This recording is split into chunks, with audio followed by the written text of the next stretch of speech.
월스트리트 저널에서 이렇게 얘기합니다. 사놓고 덮어놓으면 오르는 시대는 끝났다. 화면 함께 보시죠. 자, 사놓고 덮어놓으면 오르는 시대는 끝났다라고 월스트리트 저널에서 대놓고 이야기합니다. 그래서 봤더니 미국 주식을 떠나는 미국의 투자자들을 이야기하고 있습니다. 어디로 가냐? 현금으로 그냥 갖고 있거나 채권 사거나 금 사거나 유럽 방산주로 가고 있다. 이렇게 월스트리트 저널에서 진단을 해봤습니다. 컨설팅 기업 올라이트 솔루션즈의 데이터를 활용해서 봤더니 3월 상반기, 그러니까 3월에 지금 둘째 주 정도까지의 네. 흐름이죠. 저번 주까지의 흐름을 봤더니 퇴직연금 401k에서 정상 수치의 4배가 거래됐더라. 4배요? 거래량이 4배더라. 그러니까 들락날락이 엄청나더라. 특히 지난 2월에는 지난 5년 동안의 거래량이 최대였다. 그러니까 지금 사는 것도 있지만 빼는 것도 있고 이게 들락날락하는 인앤아웃이 엄청나게 많아서 3월 상반기 둘째 주까지만 해도 정상치의 4배나 됐다. 퇴직연금에서. 그러니까 많은 이제 은퇴자들이 자신의 자금을 좀 불리기 위한 수단으로 401k에서의 주식 비중을 늘려왔는데 그게 아니더라. 이제는 좀 위험하다라고 느끼고 빼거나 어떻게 조절을 하고 있다라는 것입니다. 그래서 어디로 가요? MMF, 머니마켓 펀드로 가거나 채권으로 가거나 금 같은 안정추구형으로 바뀌고 있더라라고 컨설팅 기업 얼라이트가 이야기를 했고요.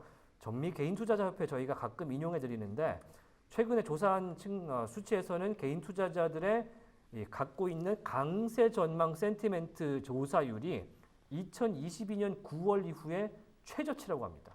그러니까 향후에 지금 마켓이 불마켓으로 갈 것이라는 질문과 베어마켓 질문인데 굉장히 심플하거든요. 네. 지금 2022년 9월 이후에 불마켓 전망이 최저치라 그래요. 그러니까 굉장히 투심이 약해져 있는 상황이라고 월스트리트 저널은 서술을 하고 있습니다. 그래서 또 봤더니 또 다른 통계가 있어요. 이 교육 관련된 은퇴자들의 연기금을 관리하는 TIAI라는 기관이 있는데 2주 동안 지난 2주 동안 자문사의 전화량이 10% 증가했더라. 이게 이런 거죠. 어떻게 해야 되나요? 지금 어떻게 해요? 빼요 말아요? 사요 말아요? 이 전화량이 어마어마하게 늘었더라. 라는 이야기도 나왔고요. 네. 그리고 또 이제 수치적으로 봤을 때는 2월에만 미국의 금 ETF 유입량이 순유입이 50억 달러. 미국에 상장된 유럽 ETF의 순유입량이 18억 달러나 됐다. 그러니까 계속해서 돈이 금으로 가거나 유럽으로 빠져나가고 있더라라고 하면서 방금 보여주셨던 그 상승률에는 미국 투자자들이 지금 많이 들어있을 것이다. 아하. 이 얘기를 알 수밖에 없습니다. 보시면 네. 이게 골드 ETF의 유입량입니다. 불과 25년 1월만 해도 줄었어요. 그러니까 골드 ETF에 있던 ETF의 이 순유출이 된 거죠. 네. 그러니까 S&P 500 오르는 거 보고 1월 때서 돈 빼서 S&P로 왔더니 야 이거 안 되겠다 해서 다시 금 ETF로 2월 되니까 바로 도망가더라.